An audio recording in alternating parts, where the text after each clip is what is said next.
Haridwar SSP Ajay Singh ने बताया कि 11 जून को कोतवाली नगर क्षेत्र के अंतर्गत हथियारबंद बदमाशों द्वारा घर में घुसकर लूट की घटना को अंजाम देने के लिए महिला के घर में घुस गए। महिला ने घर में घुसे आए बदमाशों को देख चीख चिल्लाने लगी। आवाज सुनकर स्कूटी सवार राजीव नगर गोविंदपुरी हरिद्वार निवासी 4 युवकों ने महिला के घर में घुस आए बदमाश इन चारों को देख मौका पाकर भाग निकले, जिसके चलते इन बदमाशों के मंसूबों पर पानी फिर गया। बड़ी बहादुरी दिखाते हुए उन्होंने एक समाज हित में अच्छा कार्य किया है। अगर यह लोग ऐसा ना करते तो शायद घर में घुसे आए बदमाश एक बड़ी घटना को अंजाम दे सकते थे। बहादुरी दिखाने वालों में भीम सिंह, गोपी गिरी, सूरज गिरी एवं दयानंद हुए शामिल। एक बड़ी घटना को घटने से रोका। इस पर इन चारों व्यक्तियों को एसएसपी हरिद्वार द्वारा पुलिस कार्यालय रोशनाबाद में प्रशस्ति पत्र देकर किया सम्मानित।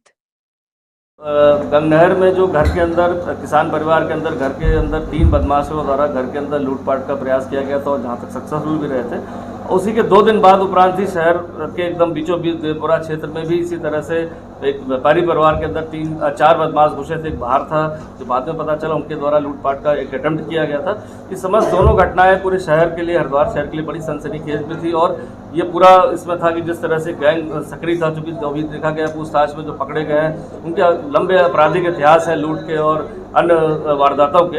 इसको देख के लग रहा था कहीं ना कहीं ये बड़ी अनहोनी घटना आगे कर सकते हैं। तो इस समस्त हमारी जो शहर देहात की है सभी टीम जो सभी को इसमें सक्रिय किया गया था और बहुत सारे सीसीटीवी फुटेज और जो हमारा इलेक्ट्रॉनिक सर्विलांस हो, मैनुअल हो, ये सब जानकारी करते हुए कल देर रात्रि भगवानपुर के चौली क्षेत्र को हमने आइडेंटिफाई किया था कि कहीं ना कहीं बदमाश इस इलाके से निकले हैं और यहीं पर शरण लिए हुए हैं। इसके बाद रात्रि सूचना मिलने पर जो हमारी स्पेशल टीमें थी, सूचना पर तत्काल सभी अधिकारीगण वहां पर रवाना हुए। इस फोर्स को पहले चारों तरफ से इस एरिया को कॉम्बिंग की गई, चूँकि वो सहारनपुर से लगे एरिया थे। कहीं ऐसा ना हो कि बदमाश वहाँ से निकलकर गैर प्रांत निकल जाए, वहाँ पर उनको पकड़ना मुश्किल हो।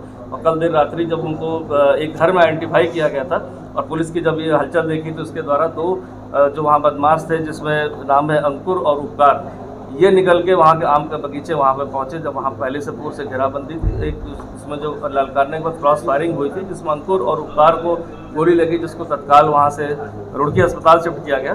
बाकी जानकारी में पता चला कि उसमें वहाँ से 3 से 4 लोग भागे वहाँ से जंगल में जो अंधेरे का फ़ायदा उठाकर, जिनके नाम भी निकल आए इसमें, जो हमारे दीपक और अनिल करके थे और एक मोटा और राजा और मोटा करके नाम है। सभी सहारनपुर के रहने वाले हैं। अभी जो है हमारी टीमें लगातार लगी थी, इसमें मोटा और राजा जो इस घटना में दोनों घटनाओं में सम्मिलित था उसको भी अभी गिरफ्तार कर लिया गया है। एक व्यक्ति और पकड़ा गया जो भगवानपुर क्षेत्र में निवासरत था 9 महीने से और एक फैक्ट्री में बीच बीच में काम कर रहा था, उसका नाम है विनय। उसके द्वारा ही इन लोगों को जान पहचान थी। रामपुर मनिहारन के रहने वाले हैं, कुतुबशेर थाना में भी दूसरा अभियुक्त रहता है। ये एक दूसरे को जानते थे और दौरान जब जेल में भी रहे तो भी वहाँ पर आपस में अभियुक्तों की पहचान हो गई थी। इसने अपने यहाँ पर किराया वो पे करते रहेंगे, जब भी वो यहाँ आना चाहें तो वो यहाँ रुक सकते हैं। और इस दौरान जब यहाँ आते थे तो रुक कर वारदात करते थे, वारदात के बाद वो यहाँ से निकल जाते थे।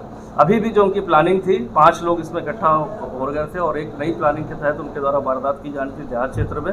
और समय रहते ही सारी जो सूचना संकलन हुआ इस पर 2 लोग की कल रात 307 फायरिंग के बाद मुठभेड़ के बाद गिरफ्तारी हुई। एक अभी राजा उर्फ मोटा करके जिसकी गिरफ्तारी की गई है, साथ ही साथ विनय जिसने आश्रय दिया था उसकी भी गिरफ्तारी की गई है। जिसमें दीपक और अनिल अभी फरार है, जिसके लिए हमारी टीम सहारनपुर पुलिस से लगातार समन्वय में है, क्योंकि इन पे सब पे दर्जनों आपराधिक मुकदमे हैं जो भी आपको शेयर कर दिए जाएंगे। और इसमें